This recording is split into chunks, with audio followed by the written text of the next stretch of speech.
ಕರ್ನಾಟಕದ ಇತಿಹಾಸದಲ್ಲಿ ಪ್ರಶ್ನೆ ಮಾಡದೆ ಏನನ್ನೂ ಒಪ್ಕೋಬೇಡ ಅಂತ ಹೇಳಿದ್ದು doctor H Narasimhaiah. H ನರಸಿಂಹಯ್ಯನವರು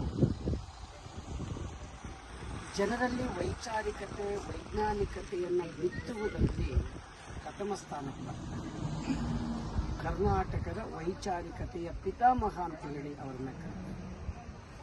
H ನರಸಿಂಹಯ್ಯನವರು national college ಮಾಡ್ತಾರೆ. ಹಾಗೆ ಜನರಲ್ಲಿ ವೈಜ್ಞಾನಿಕತೆಯ ಬೀಜವನ್ನು ಬಿತ್ತಲಿಕ್ಕೆ ಕರ್ನಾಟಕ ರಾಜ್ಯ ವಿಜ್ಞಾನ ಪರಿಷತ್ತಿನ ಸಂಸ್ಥಾಪಕ ಅಧ್ಯಕ್ಷರಾಗ್ತಾರೆ. ಈಗ ಕರ್ನಾಟಕ ಜ್ಞಾನ ವಿಜ್ಞಾನ ಸಮಿತಿಯವರು ಜನವರಿ 27ರಿಂದ 31ರವರೆಗೆ ನ್ಯಾಷನಲ್ ಕಾಲೇಜಿನಿಂದ ಹಿಡಿದು ಅವರ ಜನ್ಮಸ್ಥಳ ಹೊಸೂರಿನವರೆಗೆ ಪಾದಯಾತ್ರೆ ಮಾಡ್ತಾ ಇದ್ದಾರೆ. ಅನೇಕ ಸಂಘಟನೆಗಳ ಸಹಕಾರದೊಂದಿಗೆ. ಬನ್ನಿ ಸ್ನೇಹಿತರೆ, ಜನವರಿ 27ರಂದು ಪ್ರಾರಂಭವಾಗುವ ಪಾದಯಾತ್ರೆಯಲ್ಲಿ ನಾವೆಲ್ಲ ಪಾಲ್ಗೊಳ್ಳೋಣ.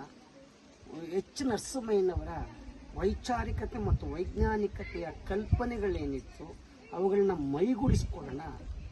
ನಾವೆಲ್ಲರೂ ಕೂಡ ಎಚ್ ನರಸಿಂಹಯ್ಯನವರ ಅಂತ್ಯ ಸರಳ ಜೀವನವನ್ನು ಪ್ರಶ್ನೆ ಮಾಡೋದು ಏನನ್ನೂ ಒಪ್ಕೋಬಾರ್ದು ಅಂತಕ್ಕಂಥ ಕಾನ್ಸೆಪ್ಟ್ ಇಟ್ಕೊಂಡು ಬದುಕೋಣ. ನಮಸ್ಕಾರ.